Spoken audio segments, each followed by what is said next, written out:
Knocked out the AFC teams last week. Today, we are coming back with the NFC supporting casts. Derek, before we get into our lists, just a overall blanket statement. The NFC supporting casts are much better than the AFC supporting cast. That's the first thing I want to say before we dig into this exercise. Way better. They were even down to my mid-teens. I was still I can see a pretty good case for this offense being pretty damn good. And so I thought top to bottom, I think the bottom is much better in this group. And I even think the elite teams at the top are just generally more exciting. The Broncos are good, the Bills are good, but some of these teams at the top of the NFC are man, they've got some talent. There are some teams where I put them in a spot and I was like, I can't believe I have them here. But when I actually thought about the list, I was like, all right, who would I put them higher than? Similar to the AFC, and this is a way for me to just automatically start apologizing for some of my rankings. I do have some defined tier breaks and some teams within those tiers that I think is important. There's a couple teams that, especially compared to where they'd be over the last couple of years, the last 3 or 4 years combined, it's holy shit, that feels low. But at the same time, they're kind of in that tier. I think that's where they belong. So I think we will have some fun disagreements here. But overall, I think that the quality of this group is so much better than the AFC that even if a number next to a team feels a little bit gross, just understand that there's some inflation and I guess deflation happening with the NFC compared to what the AFC lists look like. That's the thing. I feel like if we did if we combine these lists at the end and did the full 32, whoever my 13 on this list is might only be 19th or 20th overall. I think there are some pretty good groups even down the bottom of this list. So we'll start with that, but then let's shit on a couple teams here that are at the bottom of this list. So who did you have at 16 in the NFC? Somebody had to be there. I actually, even for as generally talented as I think the NFC is, I actually pretty comfortably came to the Washington Commanders. I didn't think it was that close. I mean, there are a couple other teams that are not so great, but the Washington Commanders, I get the offensive line. We can see the upside case, right? Laramie Tunsil is still very good. Sam Cosmi is good. They spent the first round pick on Josh Connerly. We'll see with some of that stuff. But I still think it is an imperfect unit. And they didn't add any skill talent, really. The only guys that they added were Chigo Okonkwo, a third-round slot-only wide receiver, and Rachaad White at running back, who is nice, but more of a role player. It was hard for me to figure out, who they added this offseason that felt could be a pillar rather than, a role player kind of just patching some things up. Also had them at 16. I have two teams to me that were kind of firmly at the bottom, and I actually think that there are some weird similarities between those two teams that we can dig into when I get to the team at 15. I also had Washington at 16. It's McLaurin and not much else at receiver. You add a pass-catching tight end and a passing down running back. Let's call Rachaad White that because of the pass protection that he gives you. It's fine, right? But they're still absolutely in need of another weapon. And the offensive line has a chance to be a solid group and is probably the selling point here. But even that, it's all right, well, you get a full season of healthy Cosmi. That's nice. Laramie Tunsil's still elite. Connerly was better in the back half of last year. But Chris Paul was a decent kind of mid-season find. It's all right, that we like our group better with him at left guard. He didn't have a market in free agency. You're downgrading at center by going from Biotish to Nick Allegretti. And we haven't even mentioned the fact that there's a play caller we've never seen do this before. There is a chance that David Blau is really good, but it's a question mark at the very least. And so Washington for me was a pretty easy 16. The team I had at 15, I think there are some parallels and similarities. Again, offensive line has a chance to be a relative strength. It's dramatically improved to years past, but I think that kind of means firmly top half of the league rather than some elite group. One true number one receiver and then kind of everybody else. And their big moves this offseason was adding a pass-catching tight end. It's the Giants. The Giants and Washington feel like they're very similar in a lot of these considerations. And so beyond the similarities, I think in terms of overall quality, that's why I had them paired together here at the bottom compared to all the other teams that we're going to talk about. They are also who I had at 15. And so I think the only reason I kind of gave them the slight edge is that I know there's a lot of questions with Malik Neighbors' health, but in the world that we can look at where maybe he is healthy and does look like himself, he is at least much better, not significantly better than Terry McLaurin, but he does give you, I think, more of a pillar. And then even to me, Darius Slayton is a better number 2 receiver than anybody that Washington has. I would even say Isaiah Likely, and between him and Chiga Okonkwo, I think Likely is a better player. The skill talent is a little bit better, even if like this is a team where running back room concerns are huge just because of like Cam Scadaboo's health. Like I think he's a cool player, but we just don't know how healthy he's going to be. And then Tyrone Tracy is kind of just an okay role player. The offensive line, they are actually a unit where I'm trying to piece together how good I actually think they're going to be, because obviously Andrew Thomas is Andrew Thomas, and I really liked Francis Maui Noah coming out of college, but he's going to be kicking inside, which is obviously not what he did in college. I think he can do it, and then he's got some of the back concerns. I think Jermaine Illuminor is good, but probably like a touch overrated. Like I think he's fine, but I think we thought that there was going to be a pretty big market for him, and I don't think was as insane as it could have been. So I think the offensive line will be good, but not like, I'm probably with you. Like, if they're like the 15th best offensive line, that's probably a good outcome for them. I think that's about what I would expect. And if that's the selling point of the unit overall in a very crowded field in this conference, I think that's how they get pushed down as far as they have been. And similar, I'll bring it back around to the play caller and the infrastructure overall. We've talked a lot about Nagy this offseason, and it's an interesting offensive staff. I mean, you have 2 former head coaches with Brian Callahan in there now. You have 3 former offensive coordinators because Greg Roman is a part of this staff. But I still have my doubts about how it all comes together. If this was Todd Monken instead of Matt Nagy, I would be more enthusiastic and excited about it. The fact that it is Matt Nagy and feels like kind of a consolation after the original plan that they had, it has dampened my enthusiasm about what this is going to look like overall. When you combine that with the neighbors' health concerns and just some of the other personnel questions they justifiably have, they were pretty easy for me to put down here. Like these 2 teams, there's a firm tier break after them before everybody else. And so this was the top 2 and the bottom 2 were the easiest parts for me to fill out on this entire list. That's what I would say. Yes. I also actually, that's a really good point about the staff, because what I would like, sometimes you get staffs where, because they are actually pulling from so many different trees and kinds of ways to play football, that you can end up at something cool. But this is going to be harsh, but this feels a little bit closer to like the Frank Reich Panthers, where there was just like this crazy amalgamation of like different staffs and ideas. And like, I'm not really sure what it's supposed to look like in the end. Yeah, I'm open to being proven wrong, but as of right now, I have my doubts about how that's going to work out. Let's get to 14. Here's what I'd say. This next group of like 5 teams is probably the stretch that I had the most trouble with, because it felt right to put a lot of these teams back down here, but there are teams that, especially with certain position groups and certain elements of the offense, that I am genuinely excited about and we have seen play very well. So let's start with you. Who did you have at 14 on your list with the NFC? This was also a very troubling group for me that I really didn't know what to do with, if I'm being perfectly honest. And this is a team that I actually think I can see the upside case for a little bit. I put the Carolina Panthers here. That's who I have at 14. Really? Oh my God. Because like listen, everyone who's listened to the show knows that I love Teteroa McMillan. And I think that there's like a nice upside case for Jalen Coker, but I think a lot of the other pass catcher core, you're kind of having to sell yourself that some of those younger guys are just going to take a step in all of that. The running back room is fine, but not like super exciting. And then the offensive line, this is another one where like you can see the upside case, right? Like Damian Lewis was incredible last year. Robert Hunt is hopefully going to be healthy next year. You have a decent right tackle. Maybe Monroe Freeling has to play this year and he looks good. You can see the upside, but also it was a very up and down unit last year. And part of that was health concerns, and they're changing out center again. And so you don't know how that's going to go. And then I think when we get to the play caller, like Canales is good, but not quite up to that, the superstar level play caller that is elevating people like Kyle Shanahan and all that stuff.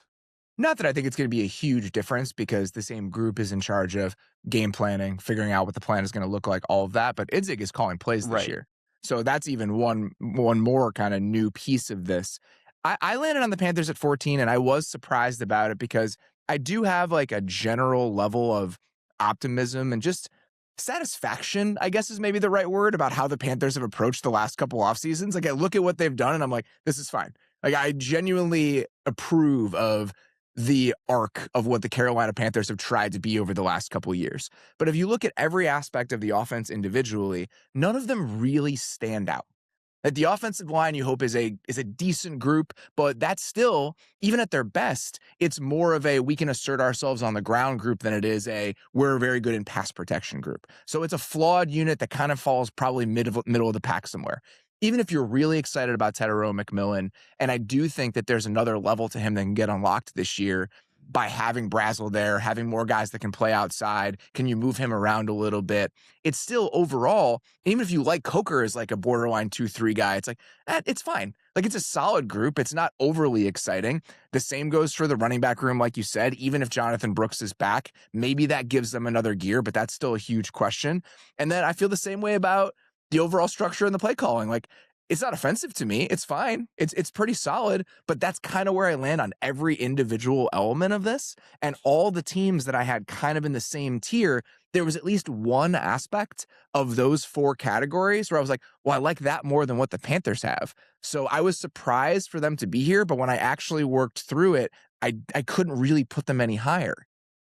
The other 3 teams above them just feel like they have, at least for me, because this tier for me is also about 4 teams, like they have something that gives them a little bit more oomph. Whereas I feel, even if they have like some sort of fatal flaw that I could see, the Panthers are just like, yeah, they're kind of fine everywhere. There's not like a fatal flaw here. But again, it's hard to see like what would, even in the best case scenario, punch them into being like a potentially top 12 offense. All right. So we both had Carolina at 14. Who did you have at 13? So it's another tough one for me because I'm actually kind of excited about them, but I ended up with the New Orleans Saints here. I thought I was going to have them way higher, and then I actually did the exercise, and I was like, I kind of just like a lot of these other teams a little bit better than I do them, and I still think that they could be nice, but I thought I would have them top 10 for sure, and I just didn't. I have them at 10. And Okay. I admit, in the first line in my notes about them, probably a little projection here. Like I fully admit that I think it's a couple different things coming into view. One, after having just watched Shuck, and you try to remove yourself from the quarterback quality compared to what everything that's happening around him. But I did really like elements of the offense and who they were trying to be, especially late in the year. And I think we talked about this on the second year quarterback show.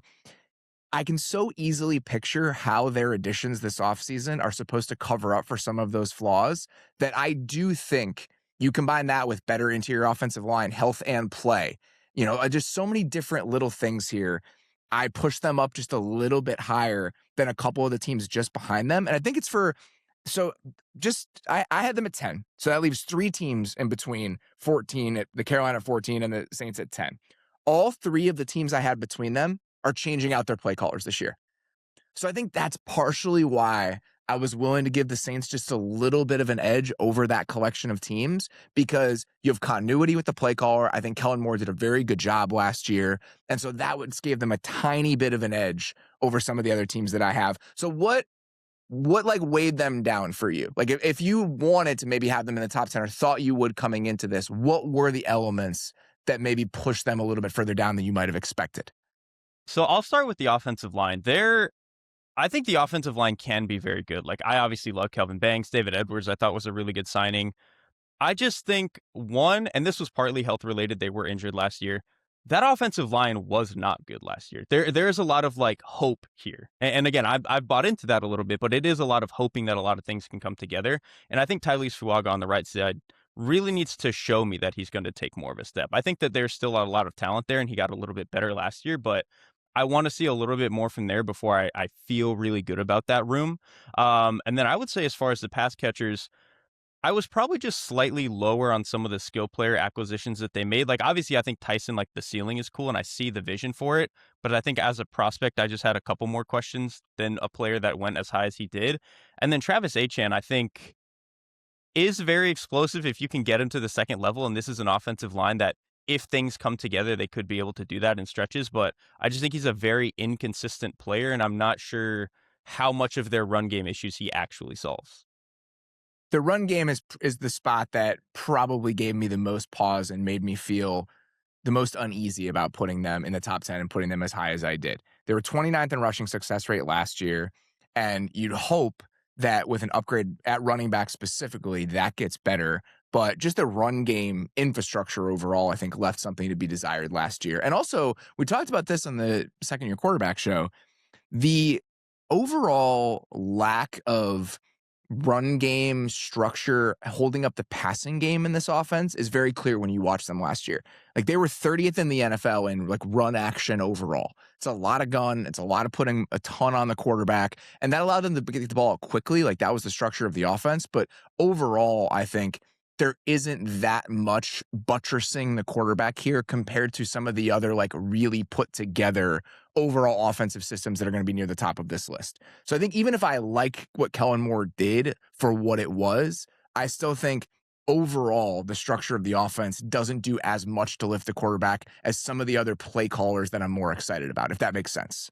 It does. And like we've seen Kellen Moore be able to do that at previous stops, right? It's just that with this Saints team, they were more of like a high tempo West Coast passing offense style of team. They weren't really like a cohesive tie everything together the way that you would ideally want to help a young quarterback and really help the offense. And so again, there's for all these reasons, right? Like you can see the upside for the pass catchers, you can see the upside for the offensive line, you can see the vision for all of it.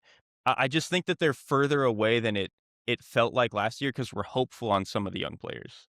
That's totally fair. And I think part of why I'm willing to, and this is a good example, right?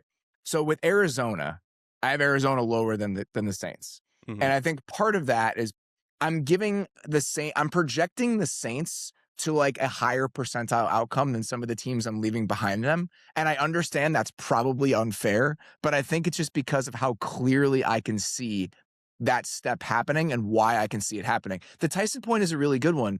But I think part of the reason that I'm really excited and optimistic about what he can be in this situation is that even if I had questions about his ultimate ceiling as a prospect, I think in this specific offense, in an offense with Olave, where you don't have to do some of the vertical stuff that Olave is going to be asked to do, it's a perfect use of him.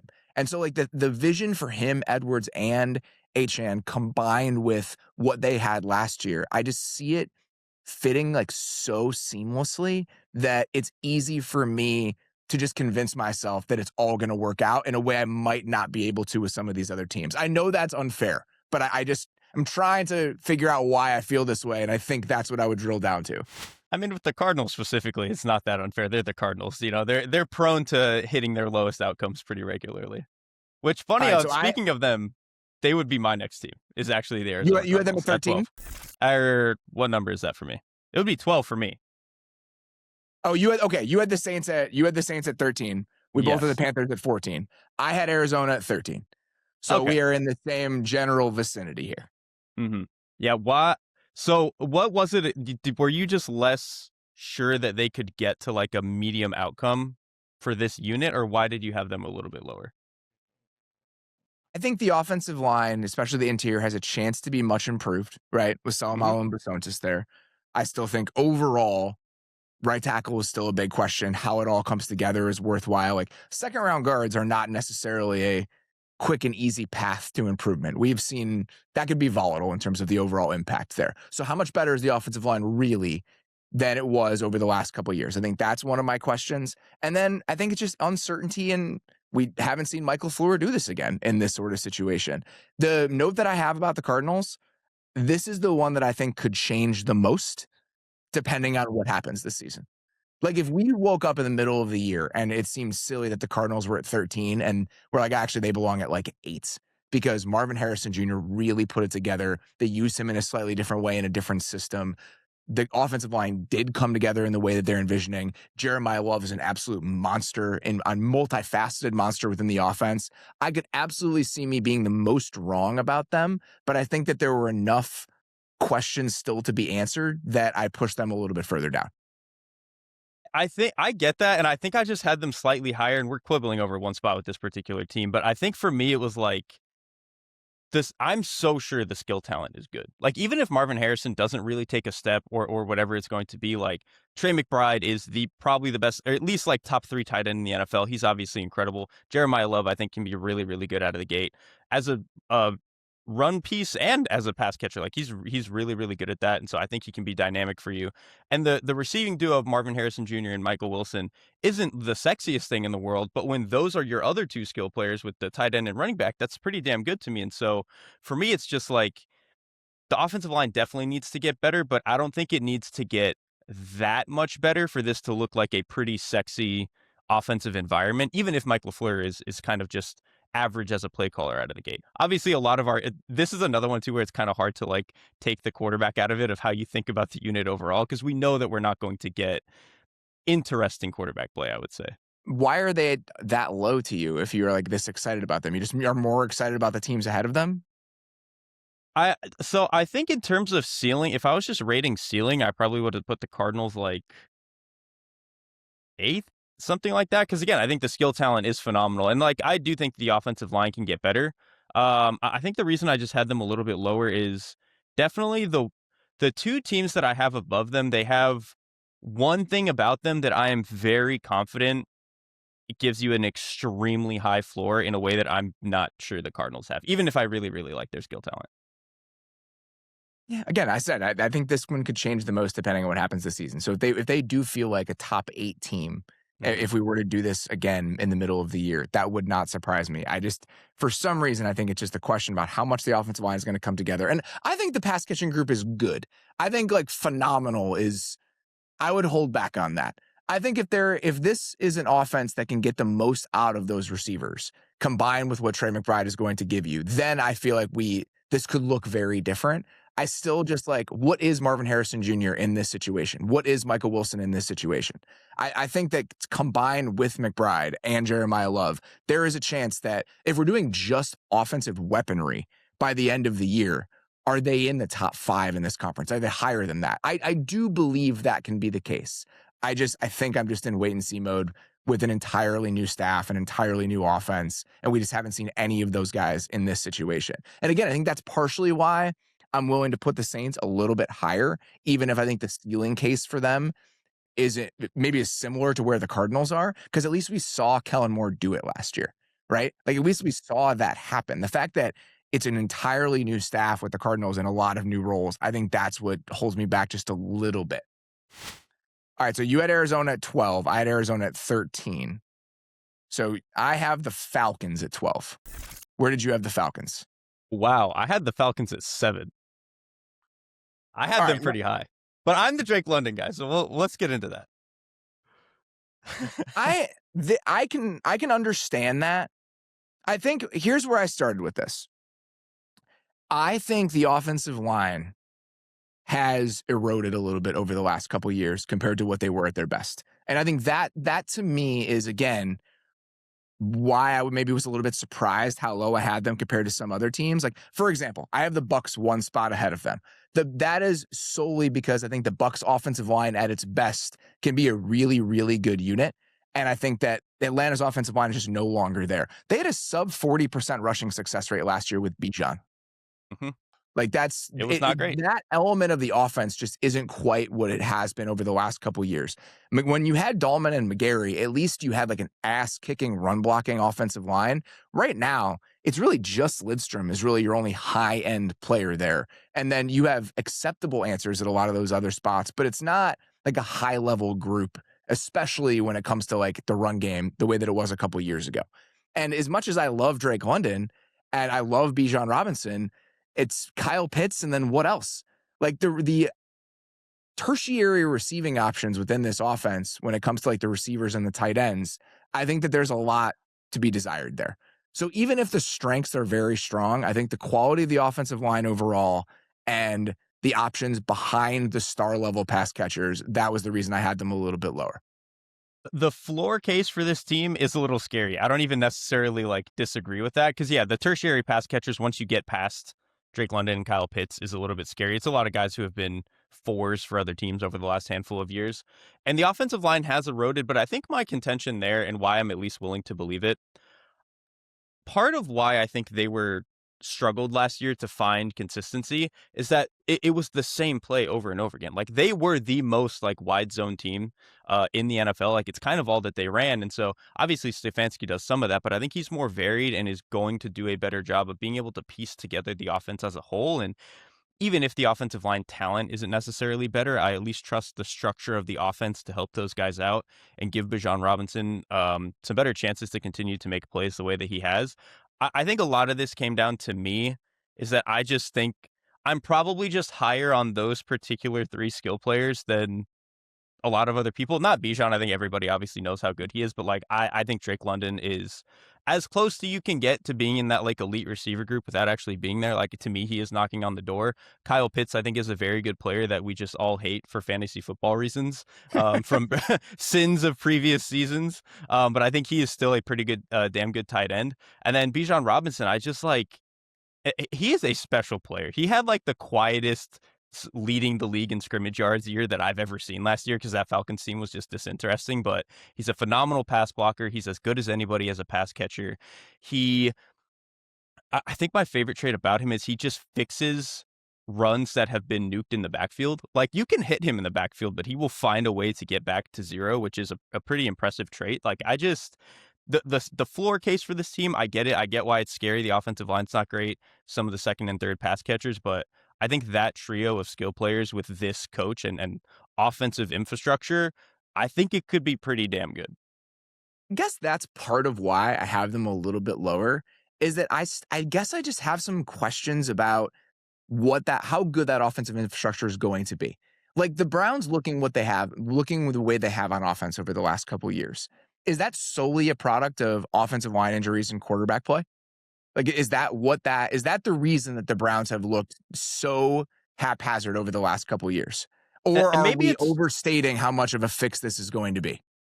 I think maybe it's wrong, but I kind of mostly do believe that a lot of what went wrong with Cleveland was just a lot of injuries and the quarterback play being being handcuffed to what they were at quarterback. I think was tough because we had seen, obviously this was 4 years ago, whatever it was.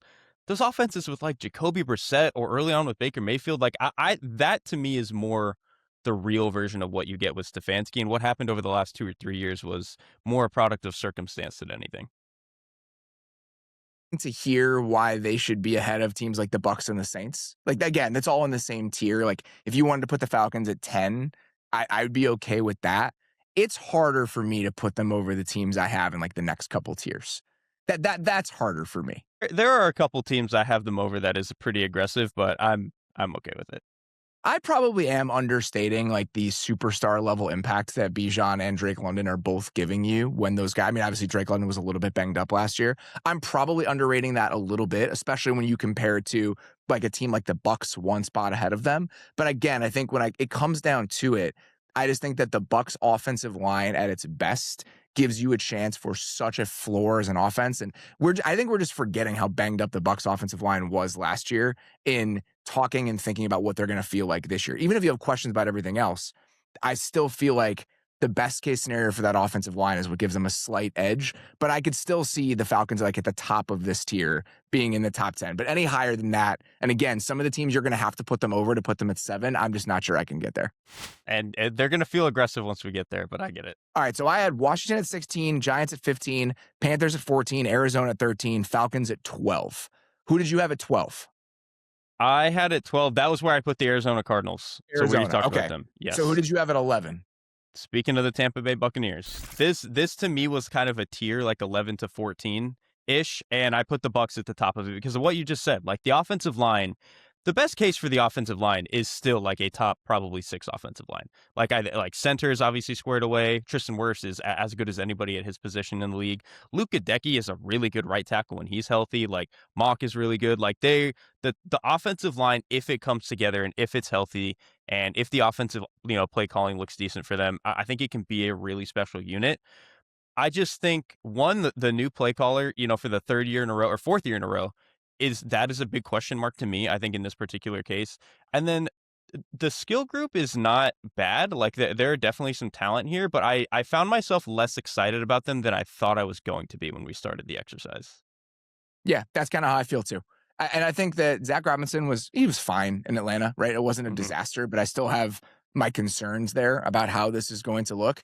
And I think the skill position talent just isn't what it was a couple years ago when Godwin was healthy and Mike Evans was Mike Evans, right? Like Ibuka he really struggled in the back half of last year. And so now even if Mike Evans was banged up last year, you're removing him from the equation.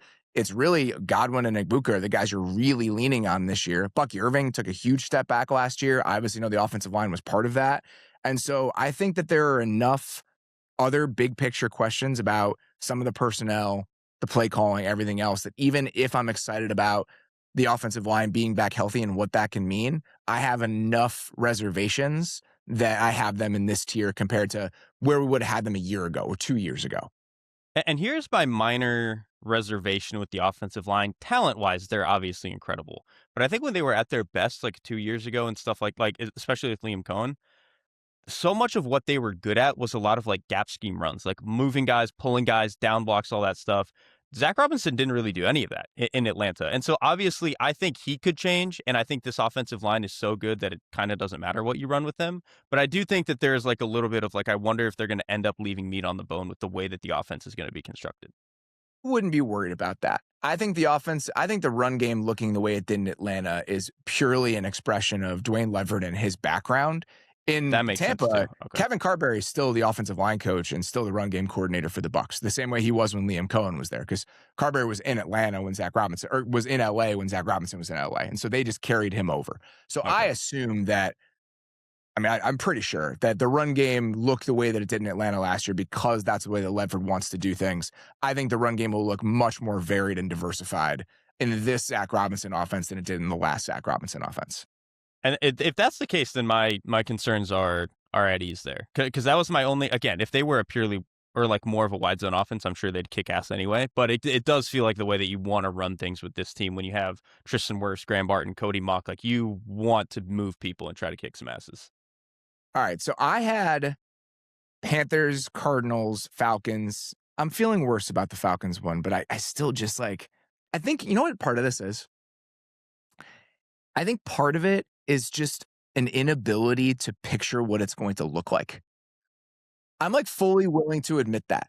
Like Drake London and Bijan Robinson in this sort of offense with this version of the offensive line, like I can see the case for like how those guys are completely unlocked, and it feels silly to have a team with like those two guys as two of your skill players this low on a list like this. But I think I'm just having trouble imagining what it's going to look like and what the best version of it how the best version of it actually manifests. I'm like trying to think through why I'm so low on it compared to where you are. And I think that's part of the reason. And I kind of get that. I do feel like part of that too is just it's a little bit of the quarterback thing. Like it's hard to see what it looks like when those quarterbacks are trying to operate it. I think what I've learned with some of these lists too, I am very willing to look at the guys who are like all pro potential at their skill positions and just being like, I'll bet on it. We can figure some other things out, but if they are that good, I can figure it out. And I think I tend to weigh, all right, I've seen the overall plan for the offense lift the players in the offense. And I weigh that pretty heavily. And I think that because it's an entirely new staff and I just don't know what it's supposed to look like at its best, I think that's probably why I have Atlanta a little bit lower. And I think I was spoiled and saw where you had one of these other teams. The team you had at 10, I think, is very much an expression of this. So who did you have at 10 on your list after the Bucs? I was shocked to have them this low, but I had the Green Bay Packers at 10. This is where you and I just differ in an exercise like this. And I have them higher than that. Matt LaFleur is awesome. I think he is so good at the job. He is constantly solving problems. I think he has some of the best like one-off game plans in the league. Like even some of what he did last year, like in some of those Bears games, even I thought was just incredible. I mean, granted, not the best defense, but he carved them up in the way that you were supposed to. And like, there's still skill talent here. Like obviously Tucker Kraft is incredible. Watson played well at the end of last year, but I think you're having to make a leap of faith that Matthew Golden can be really good, and maybe he can be, to make up for the fact of like losing some of the depth that they have there. Like the reason I really have them this low is the offensive line. Going into this exercise last year, there were questions about the offensive line, but they were coming off of a really good year, and it was like, okay, I have so much faith in this organization and this staff to get the most out of it that whatever they do to shuffle around this best five, they'll find a best five and it'll be good. Well, now they have fewer of those pieces to work with, and the offensive line was not good last year. So it's hard for me to see what the upside case is with the offensive line. I think that's ultimately where I landed. Not sure what the upside case is. I think I have them much higher than this. Okay, I have them at 5. And I get that, but they scare me, man. I had a tier from 6 to 3, which was 4 different teams. And I had the Packers essentially at 5-6 with one other team that we can talk about. And I think part of this is just inherent faith in the overall environment they consistently create in that building and have for many, many years. Like, you go back through it. I wonder like how far back you have to go to get to a place where they were not a top 10 offense when LaFleur was the play caller. I think you'd have to go all the way back to like 2019. His first year there is when they were not a top 10 offense by DVO. Excuse me, they were. So every single year they have finished in the top 10 since he has been there. And I think some of that is the level of quarterback play. And that was the only part that I was like, am I underrating how much of a hand Jordan Love has in this? And maybe I'm overrating it because I think he's incredible. But you might not be, because I went back through and I watched a couple games as part of this, and I couldn't do that for every single one of these teams. So for the Packers specifically, I was like, okay, I want to know like how much just inherent faith should I have in the structure of the offense compared to some of the concerns you might have about the personnel.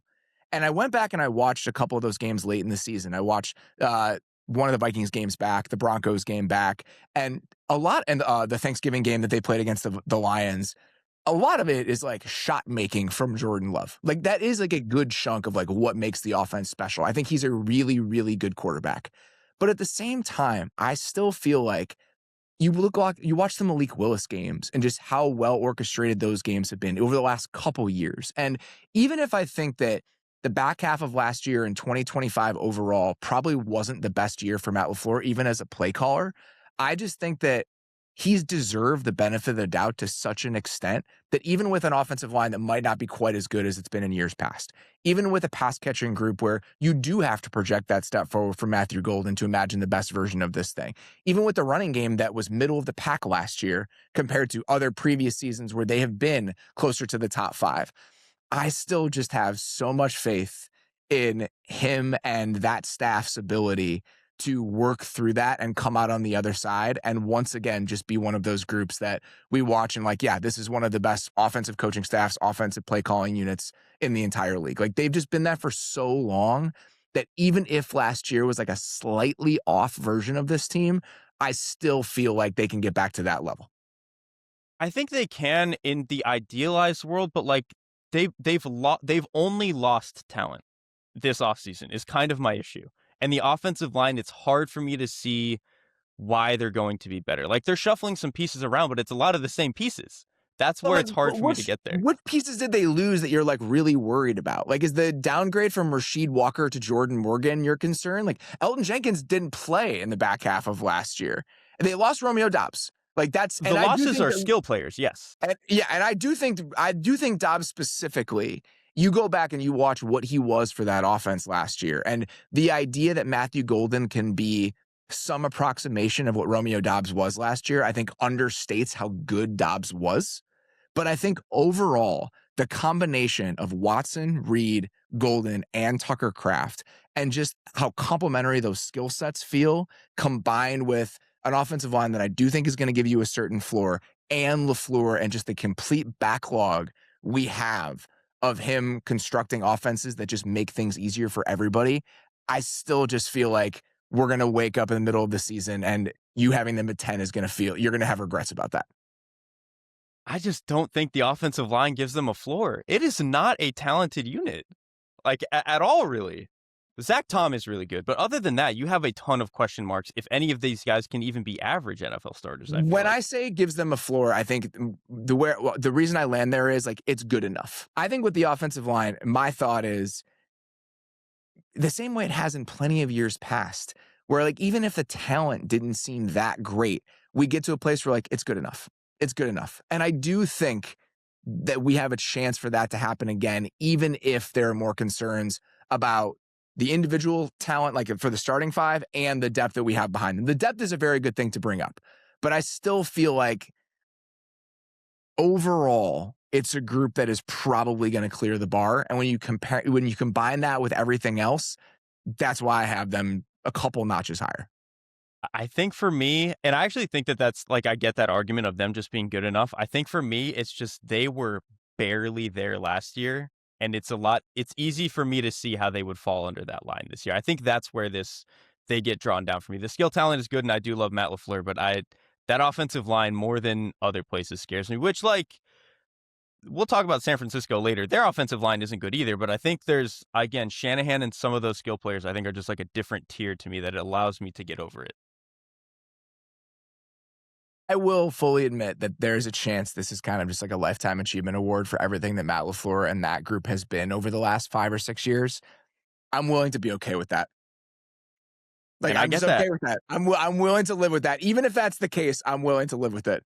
The thing I want to say with this team, too, this is where the tier starts to get where, like, I have them 10 here, but if we did the entire league, they would be, like, 16th. Like, I don't think it's a bad offense by any stretch. The NFC is just loaded, and I had to put somebody here. It was funny. I had them at 6 in my original rankings, and I flipped them with another team. And the reason that I flipped them is, like, I just think Matt LaFleur is better than that guy. And that's why I ultimately flipped them. And I think that just happened often enough where I just kept pushing them a little bit higher. And I can understand landing where you did for the reasons that you did, but I just think that we have way too much history of them being really good at this for me to put them any lower than the tier that I put them in. All right. So you had them at 10. Let's get to 9. This is, for me, it was after the Saints, before this team. I have a tier of 3 teams from 9 to 7 that all have like one similarity between them. So who did you have at 9? I think actually for everything we just said about Matt LaFleur, I'm going to switch my 9 to my 10. Because I do think, because I have actually a lot of similar concerns about this team, but I know that the Packers play caller is good, and I don't know about this team's. I had originally the Seattle Seahawks at 9, and I'm going to move them to 10. Obviously, JSN is incredible, but this is another team that really only lost talent, and they also lost their play caller. And so this was the reason I'm putting them there. Okay. So you put the Packers ahead of the Seahawks. I am now doing this. Yes. Okay. Yes. That feels okay. Because if my whole thing with the Packers is going to be the offensive line, I then saw this and I was like, well, the Seahawks offensive line is not that good. I don't really need to be doing that.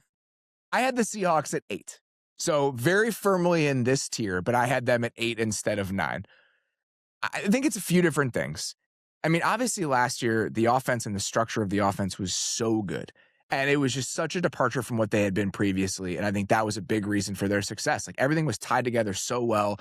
We talked about Seattle a lot in that tight end show we did. Like, the Seahawks, even if we think of them as kind of a defense first team justifiably, they fell in line. The structure of the offense and what they were trying to be and fell completely in line with like what really good offenses in the NFL were doing in order to dictate how the game is being played. Even with a new play caller, and I think that's part of why they're a little bit further down this list for me, is because they do have a new play caller this year. I think the structure of things and the benefits that structure gives them will be the same. Like, who they're trying to be on offense, I think will be very similar. The question for me and why they fall into this group of 3 that all of them have new play callers, I think there's lingering questions about that. I think that beyond the structural things that Kubiak brought to the table, he was an excellent situational play caller last year. So even if the plan is going to be the same and you have faith in Brian Fleury and the fact that he was the choice Mike Macdonald made, which that matters to me too. Like, Mike Macdonald being like, this is the next guy I think should call plays for us after handpicking Kubiak. I do think it can work out, but I think the situational stuff, you just never know. And I think Kubiak did such a good job with that last year. I think that's relatively what pushes Seattle a little bit further down for me. That was a big question of mine too. But honestly, for as much as I think that's true, like obviously losing a offensive coordinator who is now a head coach who did a really good job and certainly made that unit a lot better than we thought it was going to be. I think even if Kubiak was still the play caller, I would only probably have moved them up a couple of spots because the offense does have some holes and it's an imperfect unit as it is. And it wasn't like it was an elite offense last year. See, here's what I would say. So I have a group of teams from 6 to 3. Mm-hmm. I would have them in that tier, not this one. Even if the overall but probably ranking, like the bottom of that tier. Probably the bottom of that tier. They would be like maybe they still might be 7th, but I think they'd be closer to like the teams I have at 4 and 5 than the teams I have at 8 and 9 here because they would have carryover with the play calling. That's the reason. The 2 things that would do a lot of lifting in that scenario are everything that Kubiak did last year and JSN. Like, JSN goes a very long way here. Yes. But then you combine that with the fact that you now get Shaheed for the whole season. You get Torrey Horton back. Like, I do think that they would firmly be in the next tier if Kubiak was still here. I think they fall back one step because of that. And again, into this group of 3 teams that all have a new play caller that I have from 9 to 7. That's probably fair, because I think if I'm looking at my list now, I have a group around like 5 and 6 that I don't think they would crack for me, even if Kubiak was there. But you can get them. I had the Falcons at 7. You could probably convince me to put them above the Falcons if Kubiak was still there. This team finished 4th in passing success rate last year. The Niners, Rams, and Patriots were the only team ahead of them. They're 4th in explosive pass rate. I think the structure of the offense and I think the Darnold played well last year, but I still feel like elements of the offense certainly lifted the level of quarterback play that they were getting to an extent. That's okay. That doesn't mean to diminish what Sam Darnold did. I think we're just underrating a little bit the work that Kubiak did last year and how much certain elements of the offense have helped buttress everything. But and I think that's also why I think some of what Kubiak did is like why I can't see the ceiling as high this time around, because the floor to me, I like, even if it's all the same structure, I do think because Kubiak was calling plays so well, he elevated the offensive line even like a tier above just whatever the structure is going to give you. And I wonder how the new play caller is going to be able to really piece all of that together. And then with the skill group, like, you're just betting on a lot of young players taking steps. Obviously, Arroyo at tight end, Torrey Horton at wide receiver. You just drafted a running back in the first round who has never really been a lead back. And obviously, when you're playing next to Jeremiah Love in college, that's hard to do, but he has never really done it. And so I think you're just asking a lot of really young players to get there. I think you're underrating JSN in this too. I might be. I think you're underrating JSN in this too. I'm not saying he's as good as this person, but I think it's worth just doing this for a theoretical thing. Let's just say Jamar Chase replaced JSN here, and Clint Kubiak was coming back. You wouldn't have them like in the top 5? If they had Jamar Chase instead of JSN and Kubiak was still there, I would probably put them like 4th or 5th. Yeah. But I think, listen, this Seahawks fans are going to hate me. They're going to be really mad. JSN is obviously an incredible receiver. I really think Jamar Chase to me is like him and Justin Jefferson are, and Puka Nacua, I think, at his best. Like, JSN is great, but there's something about the physical presence of a player like Jamar Chase that is just a little bit different to me. I think maybe this is a stylistic thing, because I think some of it is a stylistic thing. I think that the offensive player of the year and a guy that they built a top 5 passing offense when you look at the efficiency through this player in a way that you very rarely see in the NFL. Like, the ability to do that, there just aren't that many guys that you could do that with. He is one of those guys. And so again, I want to just be very clear. The only thing pushing them back into this tier for me is the fact that they are swapping out the play caller. A lot of the other elements of this are in line with some of the teams that are a tier above them on my list. And I also want to be clear. This is, to me, is the difference is arguing between like the difference between a 98 overall player and a 99. Like, to me, Chase is just a 99.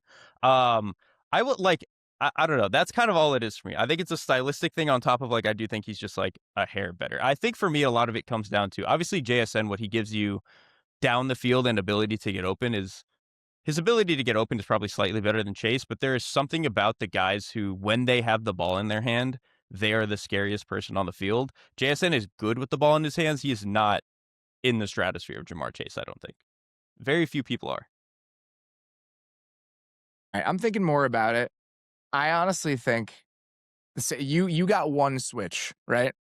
I moved the Pack. Yes, I flipped the Packers and the Seahawks. That will. I think I feel good about the rest of my list. Yes. My one change I'm going to make is I think you've swayed me enough. I think the Falcons belong in this tier, and part of the reason I'm willing to do that is because they fit the first year play caller thing. Like that, if the structural concerns is what are pushing some of the teams in this tier down from like the top teams in the league, I think the Falcons probably belong at the back end of that tier rather than where I had them at 12. So I have the Falcons now at 10 and firmly in this tier. That's the only change I'm going to make. I'll take that. That's a win. It feels more right. Because I think you're right. I think like the Bijan, like what is that different about the star level talent the Falcons have with kind of an imperfect offensive line and a new play caller? Like that actually kind of falls more in line with the teams that I have here. Okay. So I have the Falcons at a 10. I had the Seahawks at 8. You had the Seahawks at 9, correct? I switched them to the Packers, so I now have the Packers at 9, but yes. Okay, and then the Seahawks. Okay, Seahawks and then, so at 10. Yes. Seahawks at 10, the Packers at 9. I had the Lions at 9. Whoa, I had the Lions considerably higher than this. I had them in this tier of teams. I had the Lions top 3. 3? Yes. I think we are significantly overcorrecting on how bad last year was. Think about all of the negative air we spent talking about the Lions. They were still a top 10 offense by any metric. I think this team is still really good, and we're just you had the Lions at 3. Yes. I think they are a really good team. They are still a really good team. I can't get on board with that. And again, I think part of this is the fact that I have them clumped in this group of teams where you're swapping out the play caller. I think that is a part of it to me. But the play calling wasn't good last year. But how good is it going to be this year? I think that that's fair, but that to me that's my concern here, is that I just can't put them. You think the Lions should be over the Vikings? Yes. I think the skill talent is pretty comparable, and I think I can see a higher upside case, I think, a little bit with the offensive line in Detroit. And I think that the play calling, I don't know if Petzing is great. I don't know if he's as good as we wanted him to be after what we saw with the Cardinals in 2024. But I think the big thing with the Lions last year was they could still get explosives. They were as explosive as anybody as an offense. The problem was the down-to-down consistency. A lot of that to me was some of the new play calling. And we had questions about that coming into the season. And then also just health with the offensive line and changing out new pieces. That's obviously going to be true as well this year, changing some new pieces on the offensive line. It's obviously a young unit. But I do think that Petzing can raise the floor of the offense and raise the play calling. And so if we take that and think about what we know with the ceiling of the offense, with Jahmyr Gibbs being as explosive as anybody, Amon-Ra St. Brown being a really good wide receiver, Sam Laporta being one of the most explosive tight ends in the league, Jameson Williams being about as good as an ancillary piece as you can get in terms of explosive plays, to me, I think it's not that hard for me to envision the world where they're the 5th best offense again. It's not that hard for me to envision that either. I just think that it's hard for me to put them above some of the teams that I have in the top 6, because those teams, we've seen it. We have continuity with those teams. I think that's part of the problem. I have the Lions at 7 here easily, right? All the teams in this group to me are completely tied together. If I have the Seahawks at 8, I have the Eagles at 7. If you wanted to put the Lions above any of those teams, totally fine. I would completely understand that. But again, I just think that they belong in this tier compared to the teams ahead of them, just because Hold on, wait. Did you have the Seahawks above them? I had the Seahawks. Is that what you said? I had the Seahawks 1 spot ahead of the Lions at 8. It's okay, but in the same tier. Right, but to me, they're both switching out their offensive play caller. I think the offensive line, there are questions about both. Maybe I just prefer whatever the style that the Lions are trying to build. But then I think with the overall breadth and depth of skill talent in Detroit is way sexier than what Seattle has. The best singular player there is JSN. But the depth in Detroit, I just think is a lot better. I don't disagree with that. I would be fine putting the Lions ahead of them. I think 2 things are coming into play with why I have Seattle a little bit higher in this tier than I did originally. First of all, I originally had the Seahawks behind them. 1, I'm trying to overcorrect a little bit for having the Seahawks 16th last year. I feel like I really disrespected them. I will fully admit that's why I have them higher.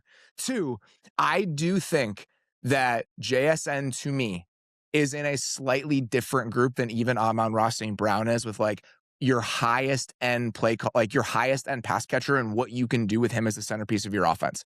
Those are the 2 factors that are the reason that I put Seattle at 8 and the Lions at 9. But and then the other part of it is I couldn't put the Eagles behind the Seahawks because the Eagles offensive line and the potential of that to me was still so good that's why I gave Philly a tiny bit of a bump over those other 2 teams. The Lions specifically, the offensive line has a chance to be very good. You upgrade at center. You get a lot more bigger and physical at center. But you have a rookie right tackle now. The interior was a huge question last year. And then you combine that with a play caller that has been solid, but isn't, in my opinion, the sort of difference maker that some of the guys at the top of this list are. And I think that ultimately is what pushed it down. Again, some of the play calling stuff and the offensive line questions I buy. I think maybe I'm just more bought in on how many like Pro Bowl plus level skill talent players that they have. Like, it's really easy for me to get there. Obviously, JSN, purely as a pass catcher, I do agree what he allows you to do in terms of explosive passing offense is a little bit different than anybody in Detroit. I mean, Jameson Williams kind of does that, but he's too specific to really count. But I do think in terms of overall explosive offense, Jahmyr Gibbs is a similar caliber of weapon to me. Obviously, run game, pass game is a little bit different, but he is like that caliber of player and explosive threat. I can see the argument for it. Again, I just think that if I'm gonna keep them out of the tier that I have with the top 6, it's all the same. If you wanted to put them at 7, that's fine. But I do think that they belong in this tier solely because I have questions about how much the play calling and the infrastructure is going to lift things compared to the teams ahead of them. That's why I landed there. So I had the Lions at 9. I had Seattle at 8. Who did you have at 8? 8 is where I have the Philadelphia Eagles, which okay, and I have them at 7. So pretty much the same like the same group. Right. I think this came down a lot to like, it's just they're another team where it just feels like a lot of stuff has gone out of the building. Obviously losing AJ Brown is massive, and then the offensive line is still pretty talented, but Dickerson's had some health issues. Like Lane Johnson is great, but is getting older. No Jeff Stoutland in the building now. Like I think while it's still a very good offensive line, I wonder if they can be the top 5 unit that we all just kind of like don't think about and just like ascribe them to that level. I do wonder a little bit if they can get there. And then the wide receiver group to me is fine with Devonta Smith. Like he's a really good player, and Mekhi Lemon we'll see, but Dallas Goedert has been a little bit on the downtrend outside of the red zone last year. So it's a good offense, but not as sexy as I think I wanted it to be when I started. I think for me, if I'm trying to like, again, talk through why I had the Eagles and the Lions like grouped in generally the same vicinity, I think I have more confidence in the Eagles offensive line being like a real legitimate strength and the pass catchers just being a slight tick down from that, where with the Lions, it's flipped, where the pass catchers are obviously like a legitimate strength. And I think that the offensive line, highly drafted players, you could see it working out, but I think there's still more questions. To me, like the way that both of those groups kind of even out isn't that much different for me. I think it kind of evens out in the same place. And again, we have new play callers in both of those spots. So I think that's why, again, if I'm trying to talk through why I had them grouped together, I do think that they feel kind of in the same group of teams. Logically, that actually does make a lot of sense to me. Was the difference then for you that even like we kind of know what Petzing is and it's fine, but the ceiling is maybe not that high? Whereas at least with Mannion, you can talk yourself into some sort of upside being there. Is that ultimately what it came down to? Yeah, maybe. But again, like you could flip a coin and these teams could be in different spots. Yeah. Like this all to me is the exact same. This tier is as muddled as any of the other ones. Like I think that the Lions, the Seahawks, and the Eagles, you could flip the orders and I would feel completely fine. But again, I think that there is a gap between that collection of teams and the ones I have ahead of them, in part because of the continuity with all of the aspects of the offense. Right. And so I had the Eagles at 7. Who'd you have at 7? At 7 is where I'd put the Falcons. That's where you had Atlanta. Okay. Yes. So then we have very similar top 6 teams. The only team that you don't have in your top 6 that I had in my top 6 that you don't is the Packers. Right. Right. This I find is very funny because I think, Dave has mentioned a number of times this offseason already, like picking who you want in the NFC North is going to be really, really hard. And I just find it funny that the one teams for each of us that we like had a real disagreement on was an NFC North team. I just think that the teams in the top 6. So we already talked about the Packers. I had them at 5. So the teams that are your top 5 are in some order. The Vikings, right? Mm-hmm. So the Vikings, the Cowboys, the Niners, the Bears, and the Rams. Those are the teams you had in your top 5. And the Lions, in addition to that. And the Lions. That's my one different one, yes. And again, why to me, the Lions are outside of that tier and the Packers are in that tier is that I think my overall faith in the environment with all 6 of these teams because we have seen these groups be successful. And with some of them, we've seen them be very successful over like a multi-year period. That to me was a reason that I had these teams in this tier and the Lions just slightly one tier back. Same with the Eagles. That feels like just like slipping into a nice pair of slippers that you're familiar with. Like, I know these play callers, I know some of these offensive lines where I think, I don't know, with the talent on the Lions, I think I'm intoxicated by what the ceiling can be, even if last year was not their best showing. If I had the Lions at 7 instead of 9, you'd feel much better about this. And so I just want to keep reiterating the fact that I could have just had them at 7 and there wouldn't be that much of a difference. All right, so I had the Vikings at 6.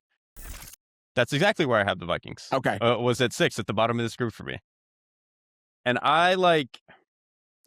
we definitely had them higher last year. I think this year it's a little bit harder to make the case for the offensive line. One, because we've seen some of those knee pieces now, but also Ryan Kelly is now out of it. He's retired. And so I think that part of it kind of throws a little bit of a wrench in things. Obviously, the depth at wide receiver and even the ceiling is incredible there. I think where I'm at, though, with the overall ecosystem of the offense, I think I'm okay saying that Kevin O'Connell is good and not great, and that I still have a lot of concerns about the run game. Like, I think I'm at a point now that, like, we've done this for enough years that I'm not going to give them the benefit of the doubt that things can change. I kind of need to see it before we can bump up into the next year. That's exactly why I had them as where I did. And that's ultimately why I flipped them into Packers.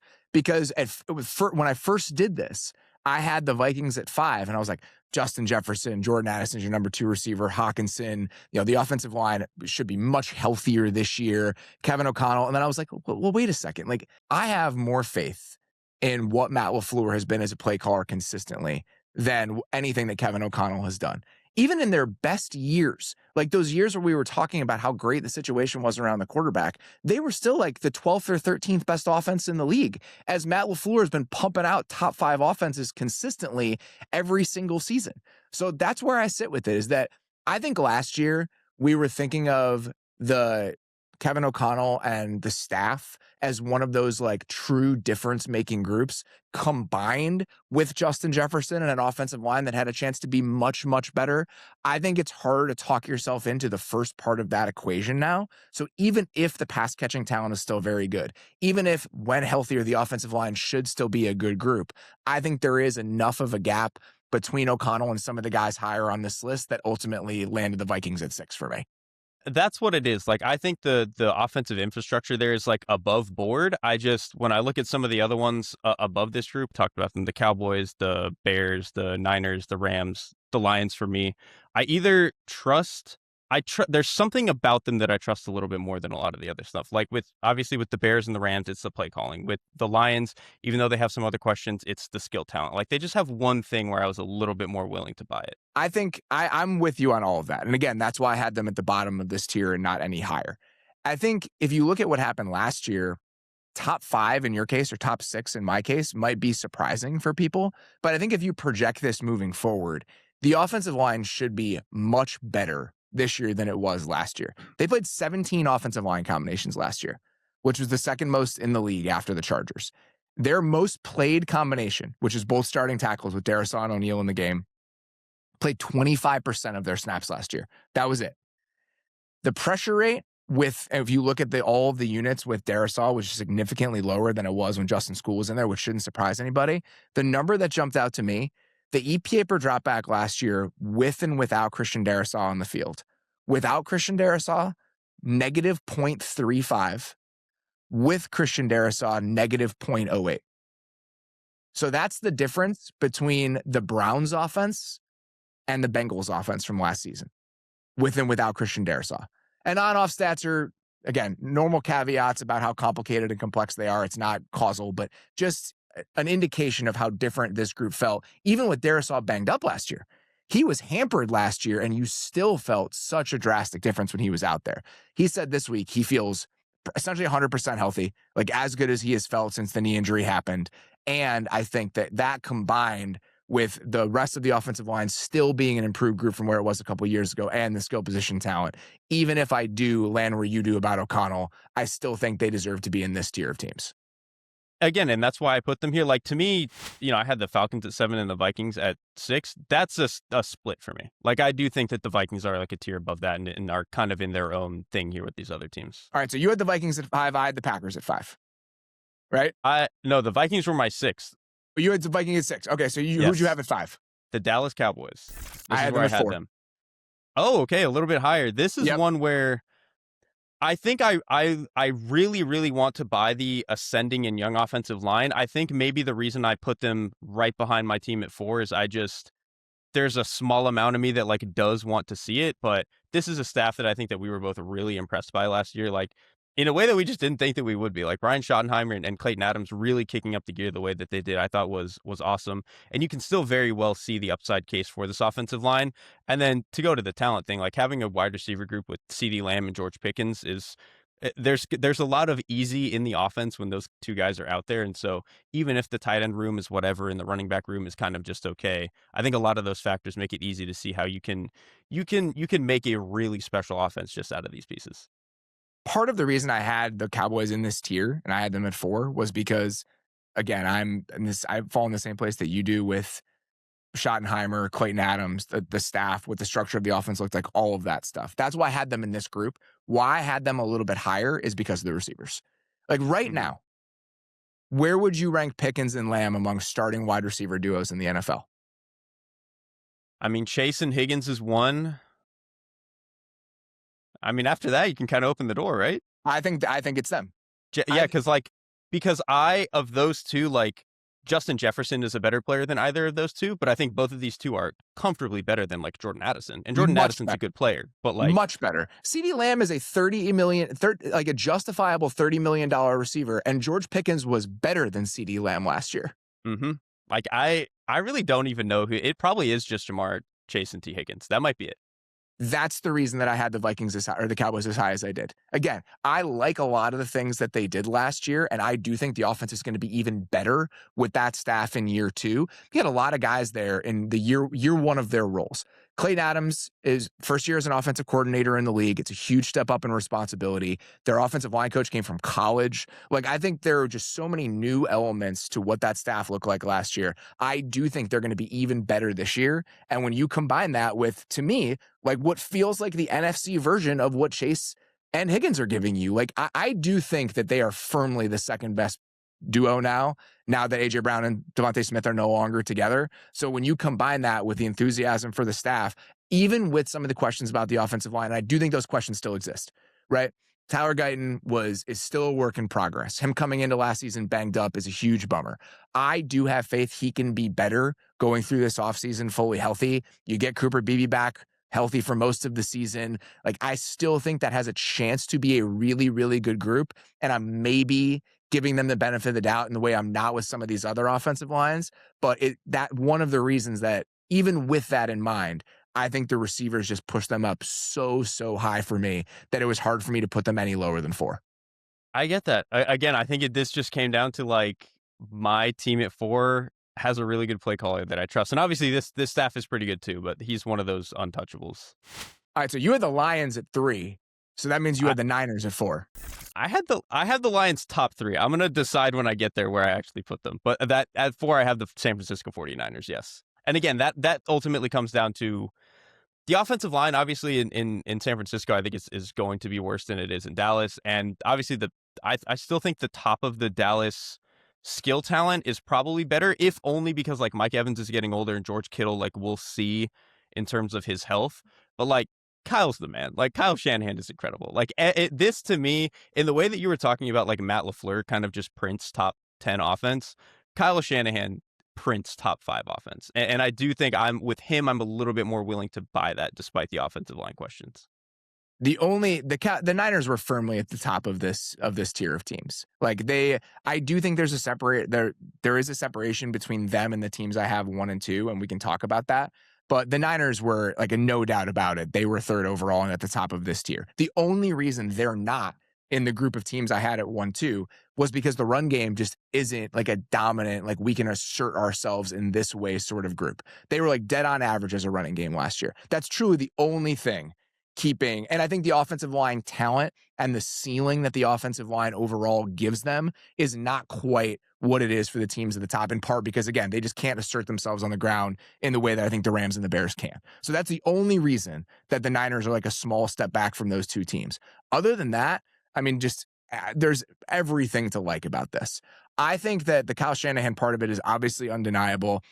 Last year, they led the NFL in passing success rate. The Niners did. Okay. The number, and overall, they did it as a team. 39.3% of their attempts went for first downs, which is the highest rate in the league.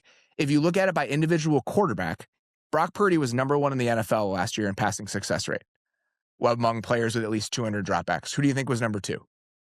Is it Mac? I was going to say like four if you were going to guess me the number. That's insane. It's Mac Jones. So if we're trying to isolate the elements around the quarterback here, their quarterbacks finished 1 and 2 in passing success rate last year. Like it's ridiculous how well put together this thing is consistently. And again, the only reason they are not up there at 1 and 2 with a couple of these other teams is that I do not feel like their run game had the same level that the Bears and the Rams showed last year. That's the only reason. And to me, like, there probably is some amount of, I actually don't even know how much higher this would push them, but like, you know, it is a fragile group. Like, Kittle is literally coming off injury. Like, McCaffrey has dealt with it before. Ricky Pearsall is, you know, always kind of hurt despite how good he is when he plays. Mike Evans is getting older. Like, you can see the downside, but also the upside. If the offensive line is just fine the way that it has been and the way that Kyle Shanahan has been able to work around them, and then these skill players can be like 85% of what we want this group to be, holy shit, man, they're going to be so good. Fine admitting that I'm probably too low on the Lions. I'm fine admitting that. The idea that you have the Lions ahead of Kyle Shanahan in this list is disrespectful. I just think I think it's disrespectful to Shanahan specifically. Sure, I think this Lions skill group, I really feel like they are so underrated. I don't know how. Like, I think they're really good. I love they're it. insanely good. You were the person earlier this offseason who said he wouldn't draft Amon-Ra St. Brown in the first round. Don't pretend like I don't love the Lions skill position players. But they've got 3 other good guys. I love the Lions skill position players. I just think, again, the fact that you have that group ahead of Kyle Shanahan, I just think is funny. And I think part of the reason that I think even the talent level on those groups is more similar than you think, I am holding out hope. And maybe there's danger in this. I think if this group stays healthy, and if Kittle can come back and be on the field early in the season, which it seems like he might be able to, and this is a terrifying thing to say, but if Pearsall can stay healthy, the combination of Mike Evans, even at this stage of his career, Kittle, Pearsall, and McCaffrey, to me, is just absolutely terrifying. Like, one of the things, I went back and I watched a decent amount of Niners stuff before this, because again, it was, you know, the skill position talent maybe isn't what it used to be. And the offensive line, still have some questions about that. The running game was average. Like, what is this group really doing to lift the quarterback? Even if the numbers are really good, what does it actually look like? I wanted to go back and just refamiliarize myself with that. There are so many things that drive this offense lifting the quarterback up. Like, to me, it's like the way they use space that's better than anybody. Like, how they use every inch horizontally of the field and make things really, really difficult on defenses when they get 5 out in the route. No one is doing it better than this team. And they're doing it more often than anybody. 79.4% of their pass attempts last year came with 5 guys out in the route. And I believe that's the highest percentage in the league. And when that 5th guy is McCaffrey, it just changes the entire complexion of what defenses can do. But beyond the big picture takeaways and like being reminded about how good it is, one of my other like conclusions while rewatching this shit is that I think Pearsall is like a star. Like, I legitimately think that he's like a star level player. And so if he can stay healthy with Kittle, with Evans, with McCaffrey, and everything Kyle Shanahan is doing, that to me is why they're still so high on a list like this. That really might be all it is for me, is it's like so many ifs with the skill players. Because I agree. The like, if you guarantee me 17 games for everybody on the Lions and everybody on the 49ers, like, it's comparable. And then obviously the play calling is way better.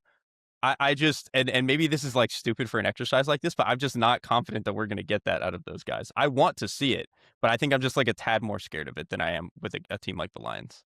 Among players with 50 targets last year, you know, Pearsall was 4th in first downs per target? I believe it. Fourth. I believe it. All the those guys ahead of outbreakers him were, I believe, I don't have the list in front of me, but I believe it was Puka, Pickens, and number one was Kittle. That's it. His teammate. That's crazy. Kendrick Bourne was sixth. Also believe it. Also so believe it. I just the Niners are very good. Kyle Shanahan is very, very good. So all right. So I had the Niners at 3. You had the Lions in your top 3. Are you gonna put the Lions at 3? I'll go 3. Yeah. I'll go 3. I think enough about the Bears is good enough that I have to put them at 2. To me, it was a clear 1-2. Like it was a clear 1-2. The only reason it was not a clear 1-2 to me, obviously, again, I think Ben Johnson is exceptional. I think the upside case for this offensive line is really high. Not knowing what we're going to get at left tackle, and then obviously having a huge downgrade at center does scare me a little bit. And then I like the young receivers. I think we're having to take like a little bit of a leap of faith to say that this is going to like continue to be a very, very good unit. Like I think Rome's great. I think Burden, you're having to take like a decent leap to say that he's going to be like a really strong number 2. I believe that's going to happen. I'm fully willing to. I think the Lions pass catchers and skill position talent overall is much better than the Bears. Like a step above. I'm fully willing to say that. I think the positions the staff puts those players in and what that does for the quarterback, to me, is just, that's a different step. Like, I think if there's a gap between the Lions and Bears skill position talent, I think there's a significant gap, even if Petzing is good, from what Ben Johnson is doing and what anybody else is doing other than like Sean McVay in the NFC, other than Kyle Shanahan and Sean McVay. You look at it, the Bears, even the left tackle stuff, totally fine. They had questions at left tackle last year. It was a combination of Braxton Jones, Theo Benedict, and then Ozzie Trapillo. They were still number 1 in the league in rushing success rate. They were dead last in the percentage of their runs, the Bears were, where the back was hit behind the line of scrimmage. They led the league, the Bears did, in the percentage of their throws to wide open receivers. That can be a self-selecting stat, right? If you look at tight window throw percentage, some of that is quarterback style, quarterback decision making. But I was talking to an analytics guy with a team this offseason, and he told me their in-house separation metrics have the Bears firmly at number 1. And so that matches up anecdotally. It matches up with the numbers. Even if the individual talent, to me, is one step down from some of the other teams that I have ranked lower than them, I think the positions that talent is being put in, combined with the talent being good enough, is the reason that they are firmly number 2 on this list, in my opinion. I think ultimately I agree with that. I think there's a small ounce of me that is a little bit more, not pessimistic, but I think just, again, cautious about what removing the center from that is all going to look like. And then, again, just like, I will say what kind of got me over the wide receiver issue and is ultimately getting me there to say that they can be fine at 2. Even though Rome Odunze and Luther Burden is not like the craziest 1-2 receiver pairing, and even the receivers after that, I think it's a lot of unknowns or just a lot of role players. It's not an offense that is going to ask as much of their receivers in the sense that like they are running the ball a ton. They are putting 2 and 3 tight ends on the field a lot. And so them having that issue, I was able to get over it. I do think Ben Johnson puts your offense in as good a position as anybody, and they have enough skill talent, especially if Loveland takes a step. Like, Loveland is already good, and if he takes another step, he really can be one of those like, oh, we just build the offense out of that guy. Even if he's the player he was in the playoffs last year, I think you could feel pretty good about what that group looks like. And I think that Odunze being healthier this year and Burden in year 2, I just have faith that that can all come together. And when you combine it with the environmental things we're talking about here, to me, like they were pretty clearly number 2. And then we both, I assume, had the Rams at 1. Yeah, I mean, I didn't even like put notes for this team. Like, it's so obviously the Rams that there's not even like the offensive line is probably going to be good again. Sean McVay is always the best at this, and they have an incredible wide receiver. Actually, if we were going back to the wide receiver duos, Puka Nacua and Devontae Adams, maybe you're having to talk yourself into Devontae Adams maintaining this level of play at this age, which he kind of didn't at the back end of last year. But if he can again, they are also in that tier. Where would you rank Pickens and Lamb among wide receiver duos in the league? Is it just Cincinnati? Rams, Vikings have cases. That was the entirety of my notes. So the Rams are the only team we did not mention. The Rams absolutely are worth mentioning there, but I still feel like right now, I think if we're limiting it to those 2 guys, just like top 2 guys, I think I'd rather have what the Cowboys have. But You have Puka Nacua. You have their run game finished second in the league in rushing success rate last year per next gen. They can just line the ball. They can just line up and run the ball at you, which is like, a luxury not everyone on this list has. Puka had 30 contested catches last year. 30. Which is crazy because, like, when he came into the league, that's not real. Like, he made contested catches over the middle, right? Like, going into, like, car crashes and being able to make those catches. But as, like, a sideline ballerina, make styles of catches like that, that's not really what he did. And then last year, he just, like, learned to go up and get the ball on the sideline and learn how to make, toe tap catches on the sideline. Like, him adding that element to his game, we already knew they were going to get some of that when they brought in Davante Adams, and then to get it also out of Puka Nacua was like, it just didn't feel like they had that much more to give, and then the offense always finds a layer. That was one of the areas where the Rams had a slight edge for me, because I think the Bears, I do think the Bears situation is really, really good. The one area where I think the Bears situation is lacking is that there were a lot of 50-50 plays left on the field for them last year. Rome caught 7 of his 30 contested targets last year. Puka had 30 of those. So the Bears combined had 33 contested catches per next gen. And that's driven down a little bit because there was a lot of open receivers. But they still only had 33 contested catches. Puka had 30 on his own. No other receiver in the league had more than 22. So the environment, the star level talent, the overall quality of the run game, the fact that they always feel like they're a half step ahead, like they were pretty clearly number one for me, even if I do think the Bears and the Lions, or the Bears and the Rams, belong in their own tier at the top. And that's a good way to put it, because I think if these two teams are kind of close for all those similar reasons, Puka Nacua and Davante Adams, for different reasons, just feel like cheat codes in a way that maybe Colston Loveland can be that for them next year, but isn't up to that level yet. Whereas like Davante Adams in the red zone was as good as you could possibly be. And then Puka Nacua is just like an offense unto himself. And so, yeah, those two put them over the top just a little bit. I will say the funny response to the AFC group was that we had the Broncos at number 1 because we want to diminish what Bo Nix is doing. I put the Bears at number 2. This is not all about trying to prop up the young quarterback that you root for. I'm fully willing to admit that whatever Caleb Williams does this season, he is getting a hell of a lot of help in doing it. Right. Those two things can't really run like congruent with each other, where we're doing that for Bo Nix so that we can shit on him. But then if we're putting Caleb here, we're like, okay, well then the Bears' expectations for Caleb are pretty damn high. If we're saying that they're the second best offense, we would probably say in the NFL, right? Like if we were doing the all 32, like I'd probably put them above the Broncos. Absolutely. And I think I think that right now, to me, Johnson, McVay, Shanahan just exist in like a slightly different area. And I think the Bears' run game quality and what that run game looked like last year, that's the reason they get a slight nod over the Niners. That's it. All right, so let's run through these very quickly. I had Washington at 16, the Giants at 15, Panthers at 14, Cardinals at 13, Bucks at 12, Saints at 11, tier break, Falcons at 10, Lions at 9, Seahawks at 8, Eagles at 7, could flip any of those. Want to say that again. Tier break, Vikings at 6, Packers at 5, Cowboys at 4, Niners at 3, tier break, Bears at 2, Rams at 1. All right, I had the Commanders at the bottom at 16, and then I had the Giants at 15, Panthers 14, Saints 13, Cardinals 12, Buccaneers 11th, Seahawks 10th, Packers 9th, Eagles at 8, Falcons at 7, Vikings at 6, Cowboys at 5, Niners at, I don't remember if I flipped them or not. I'm gonna still say 4, and then Lions at 3. You said 4. Bears at 2. You had the Lions ahead of Kyle Shanahan. Yeah. I remember, and we'll continue to. I was trying to remember if I did that or not. I'm willing to roll with it, but yeah, that was my list.